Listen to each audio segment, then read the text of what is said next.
Hey everybody, this is Kelly, obviously, and not in the normal position that you usually see me filming, but I am absolutely ecstatic to be making this video, and I have to say that it feels a little bit surreal for me.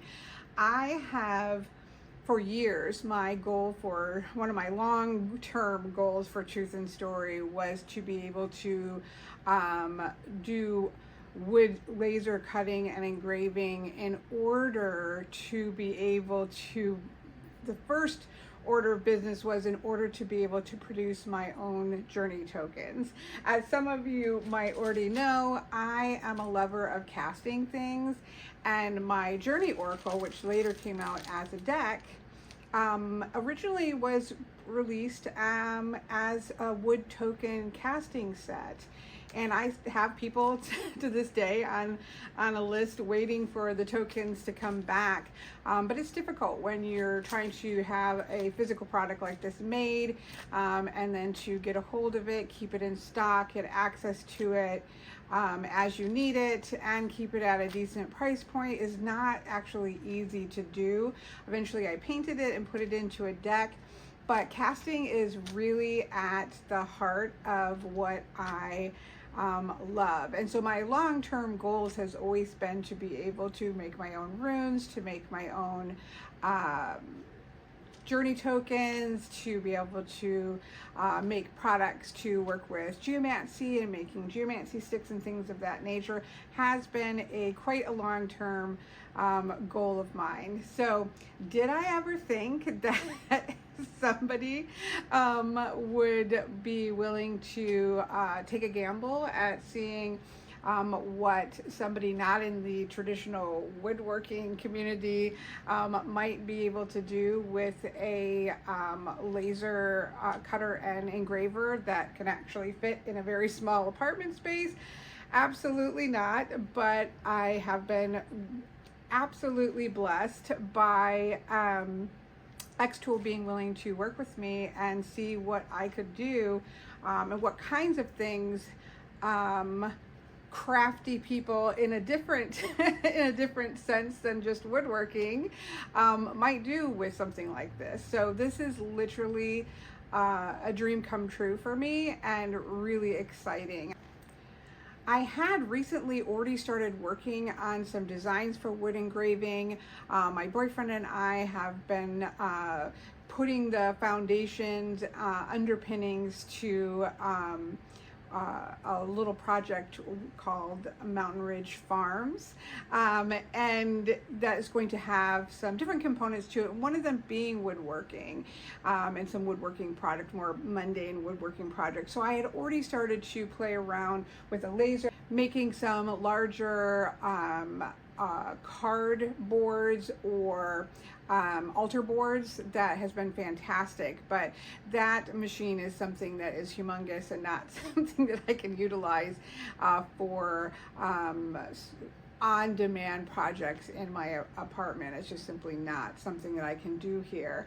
And so to be able to partner with xTool to see what I could do with their small unit, and I mean small in size, not in power, is literally, like, I can't even explain to you how excited I am and have been playing around with this and seeing the different things that I could do with it, and to expand what I'm already doing with the Truth and Story, which has been so exciting. So that's what I'm going to do today, is I'm just going to show you some of the things that I was excited to be able to do and to test out and see that I could do, because there's a couple, for me, there are a couple issues, right, to my dream of adding this type of thing to the Truth and Story. And one of those is space. Like, I really do, I'm in a 1-bedroom apartment, and I really do not have space to store product. You know, you can order, like many people do, like you order, 1,000 decks or 1,000, sets of journey tokens, which I've never done, but those kinds of things, and then, have it on demand, and as people purchase it, you pop it in the mail and you go. Obviously that's ideal, but I really can't do that either with decks or with other things. Like, I can't just have I don't have the space to have those here. And so that was why I started to think like, okay, well, how can I do this where it's more, I could have a couple sets ready, but I could literally just do these things as somebody purchases it, pop it in, create what needs to be created, pop it into the envelope and go. Like that was my mindset. It was like, how could I do that? And what kind of machine would let me be able to do that? So that, I've wanted to do, again, as many people who follow me know, I enjoy making salts, and again, tokens, but like salts, like how could I be able to do that and be able to share that with people and engrave something on the name of it on the top of it and have it sort of set to go, or all the things that I could think of. And my brain, trust me, my brain has been bouncing off the walls with the things that I'm excited to be able to test, see if I could do it. And how that might work. And so I'm really excited to, obviously I'm babbling as per usual, as you all know that I do. And so I am going to be putting the xTool F1, which is a laser engraver and cutter, but it is, as you can see, quite small. There is an extender to make this larger, which you'll see I do later on. But it's very small. The footprint on my, my craft table, it fits even with the extender on here, and even the air purifier just fits right below it.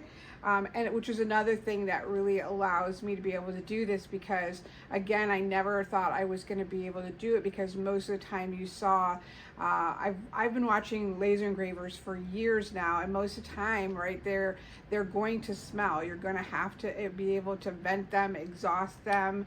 And I don't have a basement access. I mean, there's a basement in my apartment, but I can't be laser engraving down there.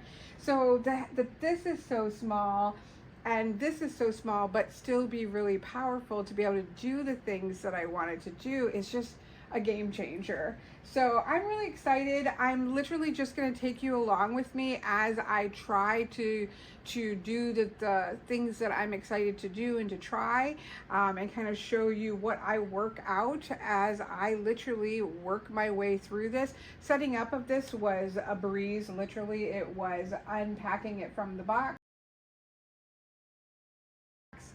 setting it on the table, hooking this exhaust tubing, because it sucks the smell, the burning and sand, the burning smell, I guess. It sucks that down and through this powerful air purifier, and it goes out with very minimal smell. And really the only smell that I've smelled has been when me trying to find the right settings and maybe like overburning it. But it sucks it right out and puts it out, because you can close this down, and this vent back here, you can see I need to clean it from today's work, but it sucks that out right away, or right through that and through the air purifier, which has been fantastic.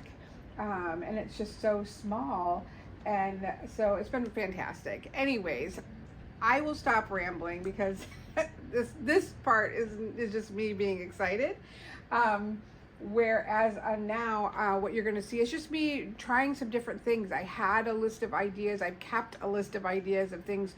What would I do if I could do it? What was I working towards? And so I'm just going to show you how I have utilized this to be able to do the different things that have been of interest to me of trying.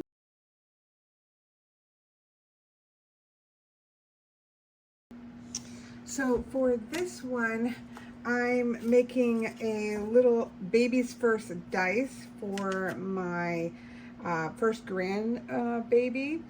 I have the cutest little, we're doing a little, our D&D group is doing a little baby shower for the new player in our group, because both my bonus son and my daughter play in the group, and they're getting ready to have a baby in December. And so we're having a little surprise baby shower. So I bought I bought this little future Dungeon Master t-shirt, little onesie, and then I didn't know it was Zelda, but I am not sad that it's Zelda. It's got a little shield and a little Zelda front super bib. So I bought those, but then I wanted to make this little box to hold the baby's first of many, I'm sure, giving his mother and grandmother D20s. So that's what we are going to make today. So I have modified the file just to change the top part, but I'll show it to you obviously as we do it. I have my cut tests, which again really help me to know which settings to put things on. I've already talked about these most likely at this point in the video, but having the cut files for the different kinds of woods and thicknesses of woods that you want is so important, so that when you do sit down to make something, you are able to get your settings for the engraving and the cutting just how you want them. So on this one, because we are going to be cutting, I'm going to put the grid that allows us to cut on top of it. So you don't really want to cut straight on here. You want to cut on the grid itself. And then I'm going to put the board. I'm going to try to get this all onto this board. I just have been using something to prop it up. Yeah, I put these two coasters here just to hold it up. There. Obviously you could cut this down to fit in it, but I want to try to squeeze the whole thing onto this piece of wood if I can. So I'm going to try to maximize it, and we can utilize the framing for this. That really helps. I'll come in close on that once I have it set up. But first I'm going to go ahead and scooch this a little closer here.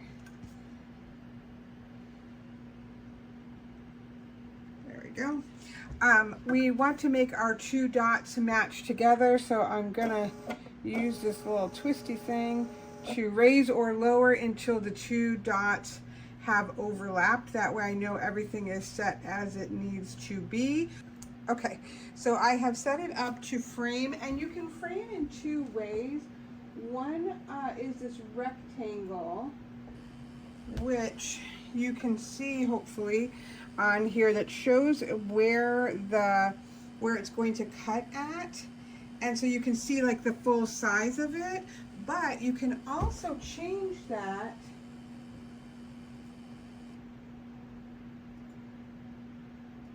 to an outline, and this lets you actually see what's being cut on it. And I find them both, depending on what I'm trying to do, I find them both to be really helpful. But for this kind of more of a straight, like I want to make sure the section fits on the board, I find that the square works really well. Hit framing. And so now I can, again, line that up on the board. And then I'm going to close this as much as I can there, so that that is ready to cut. So I have started it, and you can see the side is blinking. So I'm just gonna hit, and the purifier kicks in automatically and starts sucking that smoke in, and is going to cut it out. Well, it might be engraving it first and then cutting it out. So it's done the engraving, and now it's moved on to the cutting from this point. Right now, I think we're at like 7 minutes in, but this has got quite a lot of bits and pieces to cut out, so we'll see when we're all done. Okay, so this has completed. Now what I like to do is kind of carefully, oh yep, I can see where it's dropped down. So now I've got the little pieces that are cut out and engraved, so you can see the engraving is here, and then it's cut the piece out. So this piece definitely, it could have just hit a harder, like knot in the wood, but it is definitely coming out. I may have to sand that a little bit. So sometimes it will hit just a, you know, a piece of the wood that is harder, and that can happen. And again, I haven't used this particular wood for a long time, so in this size. So look at those cute little, use those for casting something, so I'll keep those. But so now we have all of this set of pieces, but we have more pieces to cut. So I'm going to put that back on there, and I'm going to set this. I want to again make, you know, maximize my use for the next cut that I have to do. So now I've set my framing for the next cuts, and I'm probably going to get my head awkwardly in here. Again, I'm just trying to always use my wood, maximize my wood, because I can use little bits of that for random little tokens, like in an altar box or something. So I'm trying to maximize, oops, and then I moved it.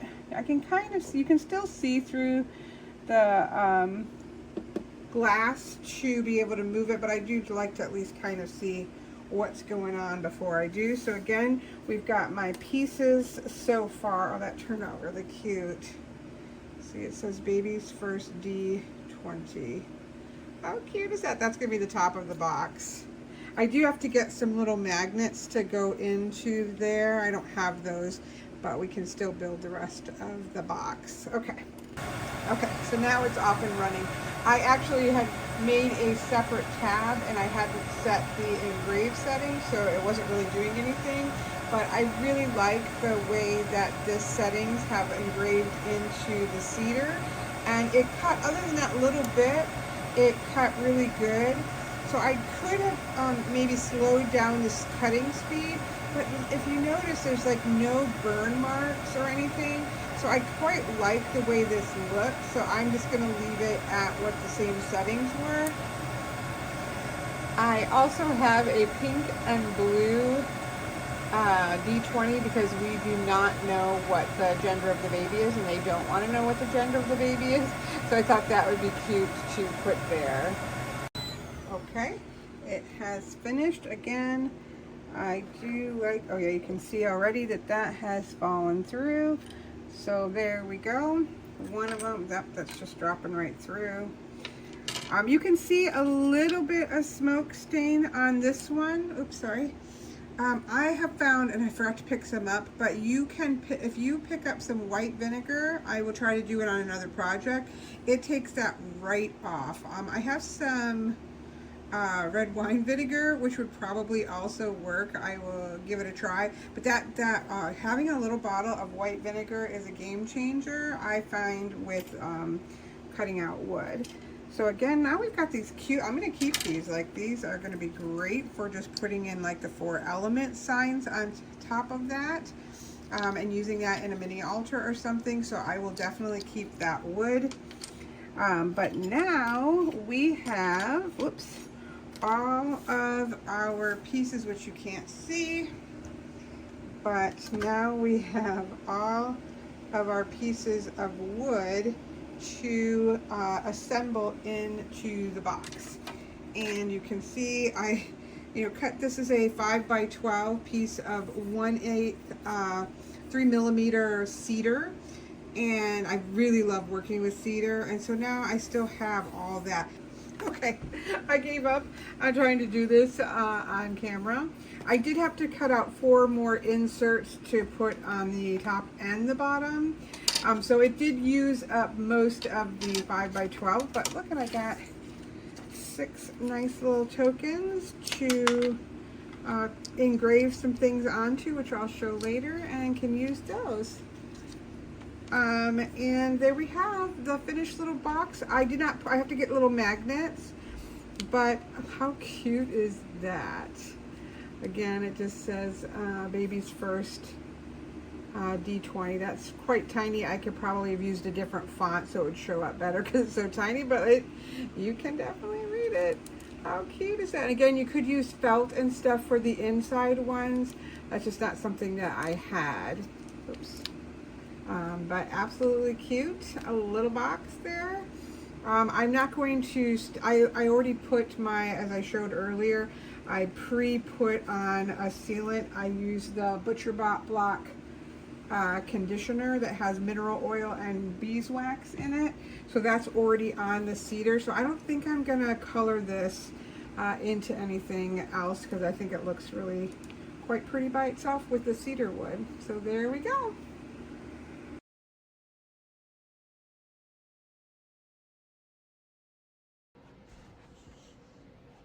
Okay, I like to work with creating salts. This is my Faces of Anya salt. Obviously, you can't smell it or anything, but it's got herbs in it, essential oils in it, and different kinds of salts. So I love to make those, and I want to be able to make some lids to the top of it, which I have done with the P2. You can see on the top of this one, but I did need to adjust some things here.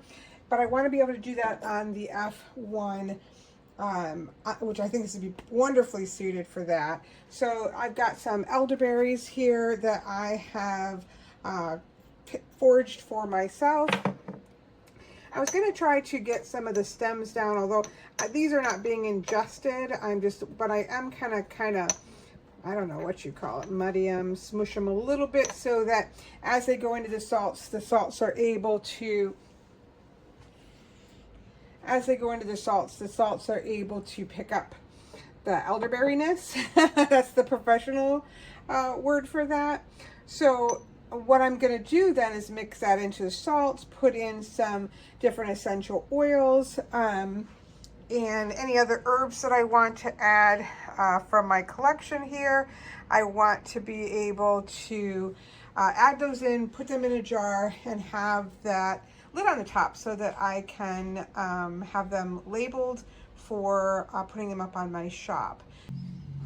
So I have one of these smaller jars, which I think are going to be actually perfect for what I want. And I have the blank ones here so that we can give it a try and be able to just stick it in there and make our jar lid. So I'm actually going to center it here in the middle, and then you'll see the 2 dots that are right here and that I can use, and I'm kind of one-handing this, so we're moving it until we get those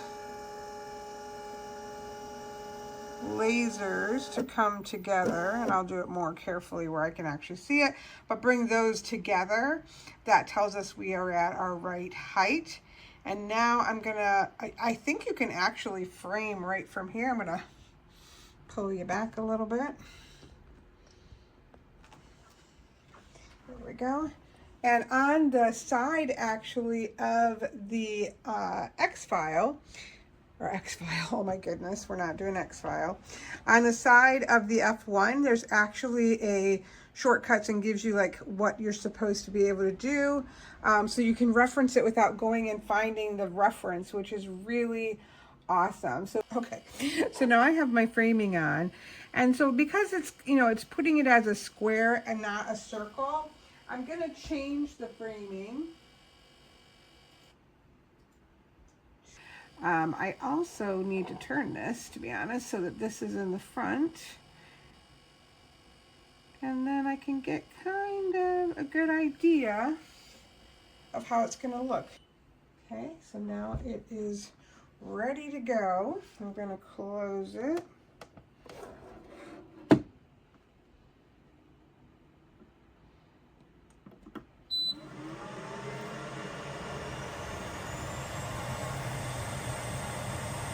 We'll just leave this running. We'll see how long this takes, but I can't imagine how fast this is. I can't imagine it will take too long. Okay, now this is the first time that I've made this on the F1. So we'll see if it's dark enough for me. I tend to find I like mine pretty dark. Actually, that looks pretty good. I think I'm gonna run it through one more time, and then I'm gonna do one at a slight, I don't wanna move it because, well here, let me movie in. I don't want to move it because I wanted to just replay it, but that is pretty darn good. But I know that for myself, I tend to really like it to be extra dark. It's just a preference. Now there is a function on here where I can just double tap this and it will perform the last process. So I don't even have to go to the machine because it's already, or to the computer because it's already loaded in. But then I'll do another one, but I will set the settings higher so I can get it to the right settings at one pass. Okay. Let the fan suck all the stuff away.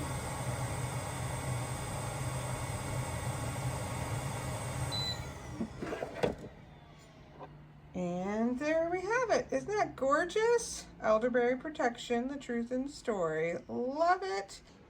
Okay, here's my jar. Here's some, I like to use different kinds of salts. I like this Celtic sea salt. I also use a lot of Himalayan salt.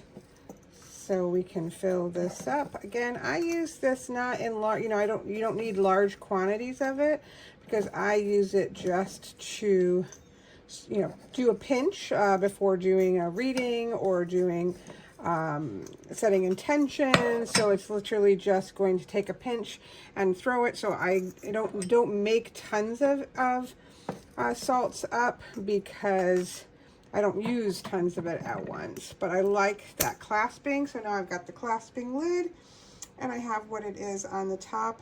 I absolutely love it. So I've showed you that, how much you can do with just a small surface that you already have with the xTool, but they do have an extension as well that allows you to do longer, move it across the xTool. The laser can move across the board to let you do larger projects. This for me is so key because I want to be able to do a set of tokens or runes, made to order, but onto one sheet so I can just start it running and it engraves and it cuts a set of tokens or a set of runes or oghams or something like that, so that it will just kind of run its course and do its thing. So I'm so excited to give this a try. Whoops. Okay, I think I have it all set. I have set the information to it, and now we're gonna hit the button and let it start engraving.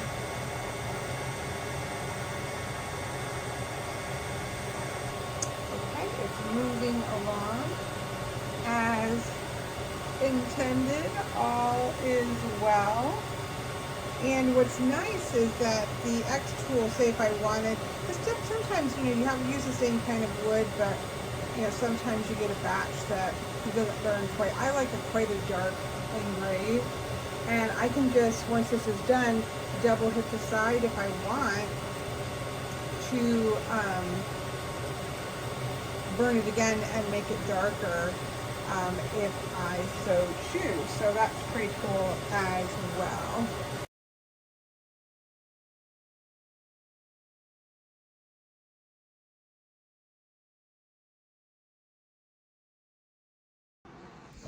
Okay, so this is just kind of an overview of all the different things that I have played around with, tried, worked with, added to my shop. Not all of these are added to my shop yet, but this is a little mini altar box where the box is all cut and put together, and then holds a spray bottle, a rope for not magic, a crystal, some element tokens, geomancy tokens.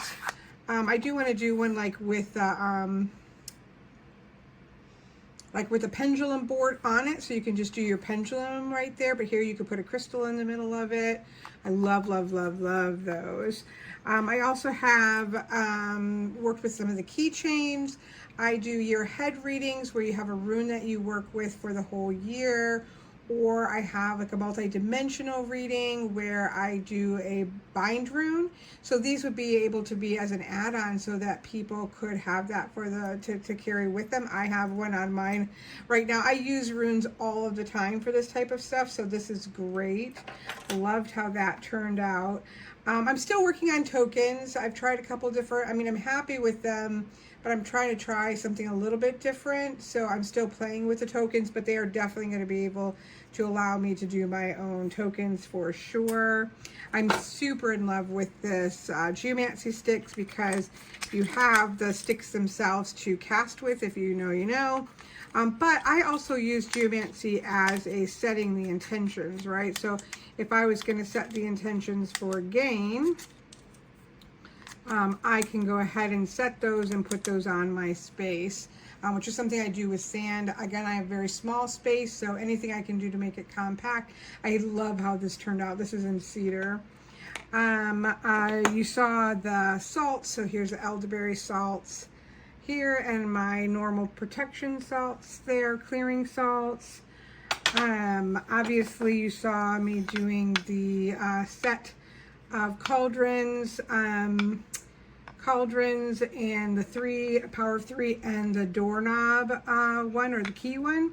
So those, really happy with those. The pendulum board, I don't remember if I showed or not, but this is a pendulum board that I worked out because I use it. Again, love the space, so I've got that. Love it, love it, love it. Oh, I showed the box that I made for my Grand Peanuts first D20, but I also made one for divination and the ways in which you can use a single D20 to do a lot of divination. Absolutely love this. This is actually just a D&D health tracker. So that's pretty cool. I have to put beeswax on it, which I did not do. And so I can turn it, but I definitely need to put beeswax on the turners, but it's pretty cool. That was just fun to try. Super in love with the fairy doors. Now this one I put into a little stand because I wanted to be able to decorate it and not glue it anywhere. As you can see, it's kind of decorated for Halloween, but this does come out of the little stand as well, and it has algae for protection on top of it, and it has, I do this on my other nature altar space, but it's got a little bucket for, you know, bread or honey. It's got honey in it right now. And of course, again, you can do all kinds of little fairy doors. Those I am obsessed with because I love that kind of thing. I've definitely done some layering for ornaments, but also I want to do these types of things. I'm still playing around with some designs. This is a design I purchased, but I'm playing around with some designs to do for like animal spirit and animal guardian energy, which I think could be really cool. So that's something I'm playing around with still, but I do like this layered, where you get that sort of 3D layered effect there. So that was all done here. I even made a box. This is not finished. I've got some metal corners and a metal latch, but this I think is for Magic the Gathering cards, but I have the Thistledown Oracle in it. I'd have to adjust the height to really do, and I generally keep mine in decks in bags, but I do, it's just more like, okay, that's pretty cool, that's fun. I have not gotten too far into metal. That's something I need to work on, and I just shoved it underneath there. But I do love the way that it engraves on metal. The F1 does, not all do. That's, you can see obviously Isabel, but then I also did one with Isabel, oops, there we go, that has Othala rune on it so that she can always find her way home. Of course, I also have my phone number on the back, but yeah. So I do really love the way, and again, that's because of the infrared. You can't do that on all of the engravers, but I really like the way they do that, and I want to play with that more. Like, I love these little tiny spoons.